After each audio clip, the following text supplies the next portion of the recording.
بسم اللہ الرحمن الرحیم۔ السلام علیکم ورحمۃ اللہ وبرکاتہ۔ ایک بہن نے سوال کیا ہے کہ شادی کو 5 برس ہو گئے اور شوہر چونکہ وہ جنسی اعتبار سے کمزور ہے، بیمار ہے، نامرد ہے۔ پہلے ہی دن اندازہ ہو گیا تھا کہ بیمار ہے، دوسرے ہی دن میں نے ساس کو بتلا دیا اور اسی طریقے سے ماں کو بھی بتلا دیا کہ جو شوہر ہے وہ بیمار ہے، نامرد ہے۔ تو لہٰذا 5 سال تک میں نے انتظار کیا اور 5 سال انہوں نے مختلف علاج کروائے، لیکن اب بھی ذرا برابر بھی اس میں فرق نہیں آیا۔ تو لہٰذا اس حوالے سے شرعی رہنمائی کیجیے۔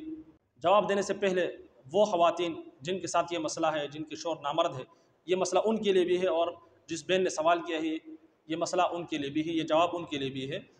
اگر آپ کا شوہر نامرد ہے، مختلف علاج کروانے کے بعد بھی وہ ٹھیک نہیں ہو رہا، تو پھر آپ کو چاہیے کہ آپ طلاق کا مطالبہ کریں۔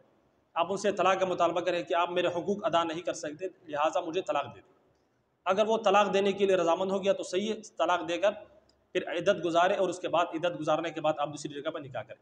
لیکن اگر طلاق دینے کے لیے تیار نہیں ہے تو پھر آپ نے کیا کرنا ہے؟ اس کے بعد پھر آپ نے خلا لینا ہے۔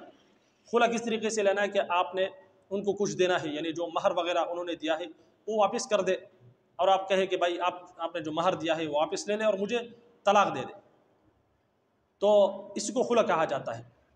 اب اگر وہ طلاق بھی نہیں دے رہا اور خلا بھی نہیں دے رہا تو پھر تیسرا اسٹیپ آپ نے یہ لینا ہے کہ آپ نے عدالت جانا ہے، اور عدالت جا کر ثبوتے کے ساتھ یہ بات ثابت کرنی ہے کہ شوہر نامرد ہے، علاج کروانے کے باوجود بھی اس میں فرق نہیں آ رہا، تو لہٰذا پھر عدالت کے ذریعے سے آپ نکاح کو فسخ کریں، یعنی نکاح کو ختم کریں۔ لہٰذا یہ پھر قاضی کو آخری اسٹیپ پہ جانا پڑے گا۔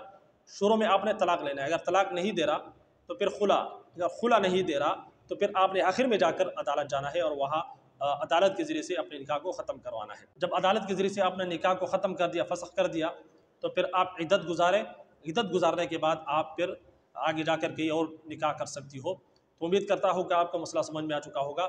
اللہ رب العزت ہم سب کو سمجھنے، عمل کرنے کی توفیق عطا فرمائے۔ اجازت دیجیے۔ السلام علیکم ورحمۃ اللہ وبرکاتہ۔